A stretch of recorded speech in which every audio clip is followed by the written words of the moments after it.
What's up YouTube? Seth with Throttle Addiction from Eau Claire, Wisconsin. Today we're going to be talking about this 1956 Triumph pre-unit I put together, as well as all the cool parts and pieces, British chopper that you can get from Throttle Addiction.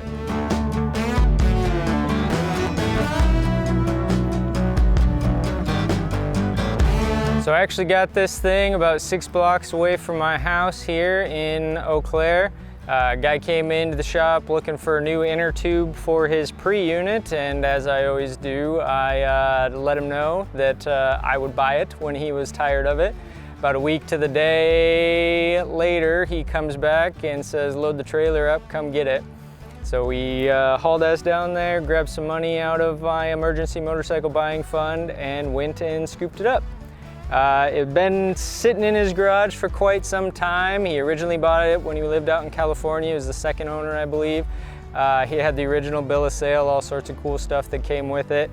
Last registered in 1975 out in California. It had been sitting in his garage, kind of in the same state, nothing hooked together. It was all kind of just mocked up there. Since that time, he was doing some rebuild work and got stalled out. Aesthetically, the way you see it is identical to the way he had it back in '75 rolling down the road. So I just cleaned up some chrome, cleaned some things up, resealed, replaced some wear components, and put some new skins on it and put it back together the way he had it envisioned way back then.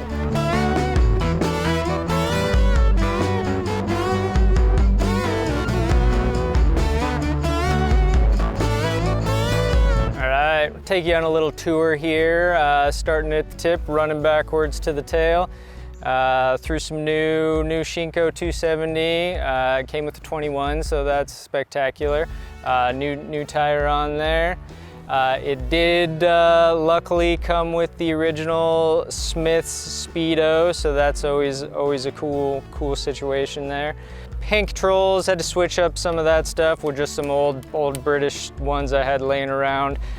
This gas tank weighs approximately 30 pounds. All the molding was not done with Bondo. It's leaded in, so it's all lead melted and finished in to give it the desired shape he was looking for. So it looks cool as hell, but is quite heavy.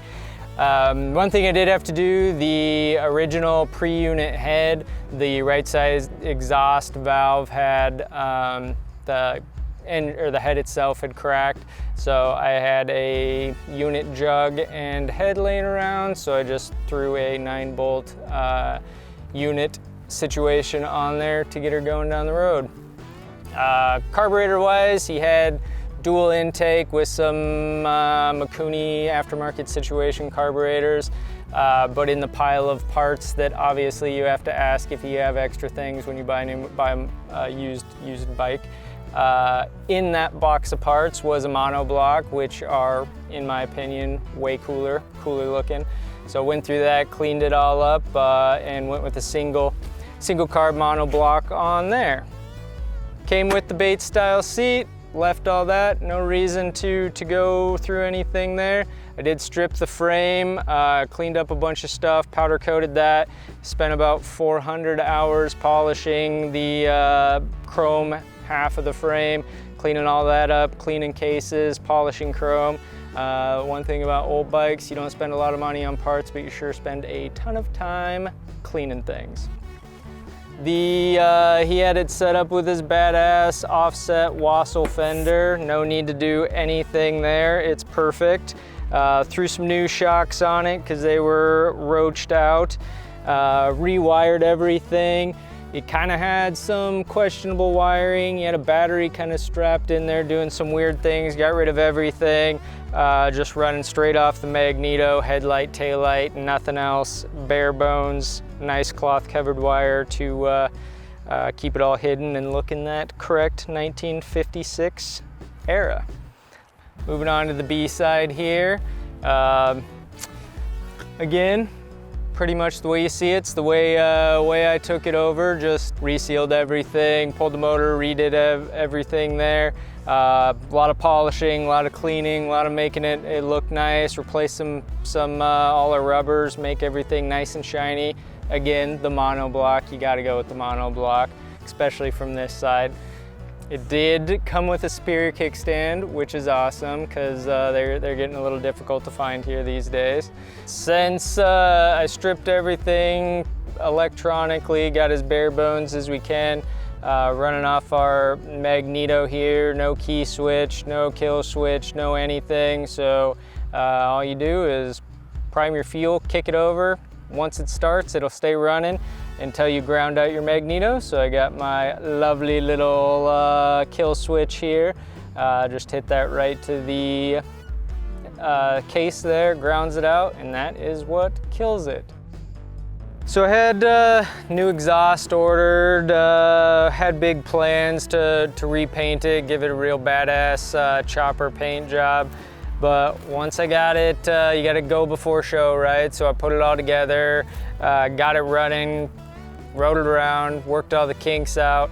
And then at that point, I just kind of determined it was a little too cool. The patina looked too good to do anything with it. So I just scrubbed up the exhaust a little bit to get some of the years of rust on. But I mean, you got the little Bondo, little primer. We got some blue paint on there.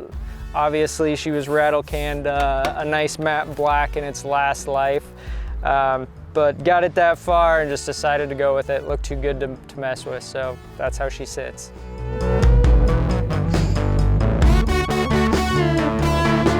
All right, before we get to the fun part of starting it, riding it, all that stuff, just thought I'd mention throttleaddiction.com, all your chopper parts and pieces, your British parts and pieces, gas caps, oil caps, exhaust clamps, oil feed.